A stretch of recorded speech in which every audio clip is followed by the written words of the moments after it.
Nuestra parashá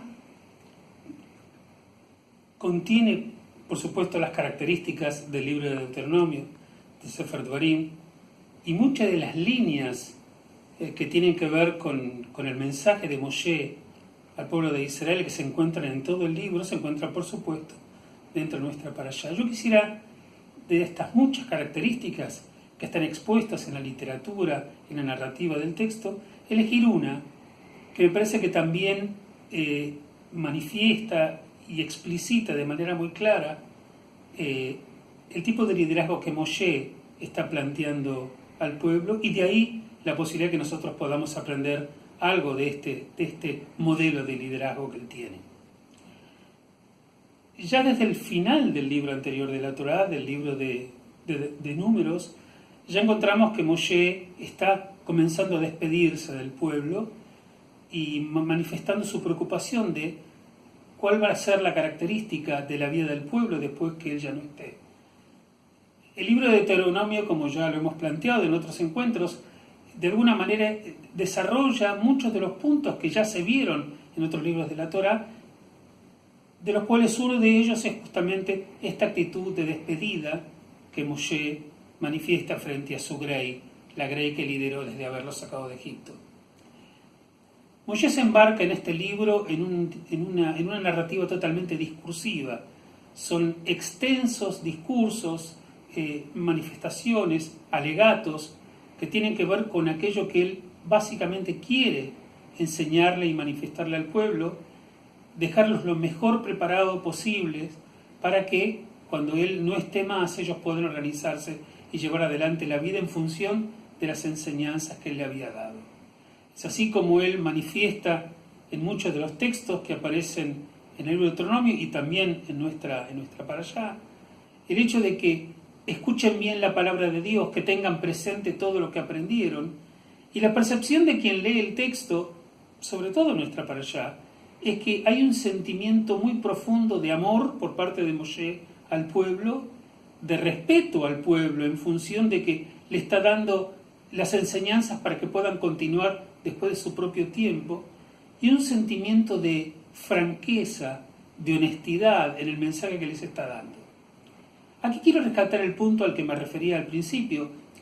En determinado momento Moshe les está diciendo al pueblo: escuchen la palabra de Dios, todos aquellos que él enseñó, síganlo, ténganlo presente y pónganlo en práctica. Y de repente, haciendo alusión de manera muy enfática, porque desde el principio de la parashá lo hace 2 veces, esto que enseguida voy a explicar, hace una alusión a su propio defecto, a su propio error con Dios. Y hace una referencia a aquel texto que ya vimos en otras partes de la Torá, cuando Moshe junto a Aarón desobedece a Dios con respecto a, en vez de hablar a la piedra, golpearla, cuando el pueblo demandaba que quería tomar agua. Aquello que generó el enojo divino, en donde le dice: bueno, Moshe, no me obedeciste, te dije que hables a la piedra y vos la golpeaste. Y eso genera con el tiempo de que Dios se enoja tanto que le prohíbe a Moshe entrar en la tierra prometida. Y le explica y le dice que su tiempo ya había terminado. Nosotros sabemos que Moshe insiste más de una vez en querer entrar.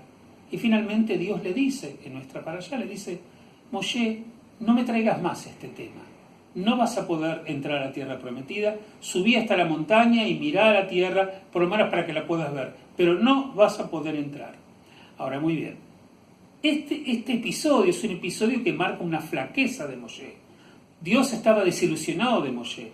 Dios ni siquiera contemplaba la posibilidad de perdonarlo a Moshe. No obstante su inmensa cantidad de logros y su liderazgo maravilloso con el pueblo, Dios no lo perdonó. Y aquí viene un elemento de la grandeza de Moshe. Cuando Moshe increpa al pueblo y le dice: no abandonen las palabras de Dios, sigan lo que Él les enseñó, no sea que vayan a practicar paganismo y Dios se enoje con ustedes, él, no obstante sostener un rol de docente y de maestro, él hace referencia a su propia miseria. Habla de cómo Dios se desilusionó de él. Habla de cómo él se equivocó al desobedecer a Dios. Y lo plantea no solamente una vez, donde además deja en claro en su discurso frente al pueblo que Dios estaba muy enojado con él y que finalmente Dios lo castigó, sino que a los pocos versículos vuelve otra vez sobre este episodio, diciéndole que Dios no lo quiere dejar entrar en la tierra prometida, e inmediatamente después vuelve sobre su discurso de que el pueblo escuche a Dios, e inclusive dice, ¿qué otro pueblo puede ser más afortunado que el tuyo, que tiene un Dios como el Dios que tiene, que lo pudo liberar de Egipto y lo pudo sostener en una tierra que va a conquistar, siendo precedida por su derrotero por el desierto? O sea que Moshe no oculta sus propios errores, sus propias miserias, sus propias dificultades. Habla al pueblo con tal franqueza que inclusive incluye aquellos elementos que no lo pintan a él bien frente al rol de haber escuchado la voluntad de Dios. A mí personalmente me parece que cuando uno quiere francamente explicarle a otro la situación de verdad que uno le quiere transmitir, de que tiene que cuidarse de determinadas cosas, si uno está colocando su alma, su corazón y la fortaleza de su discurso en lo que quiere explicar, muchas veces tiene que colocar también su propia experiencia y decir, mira, yo también me equivoqué. Yo que te estoy diciendo que te comportes bien, yo también cometí errores y estoy pagando por ello. Tómame a mí como ejemplo cuando desobedezco a Dios, que al final también pago un precio. Que no te pase a vos eso. Y estamos hablando de Moshe. Y Moshe lo planteó así. A mí me parece que cuando uno se compromete de verdad con la transmisión de algo, cuando uno se compromete de corazón con un mensaje que le quiere dejar a su hijo, le quiere dejar a su amigo, le quiere dejar a la persona que está liderando en cualquier situación, uno no debe ocultar sus propias miserias, como si uno estuviera en el bronce, de una manera gloriosa, y desde un lugar de altura le estás enseñando al otro lo que tiene que hacer.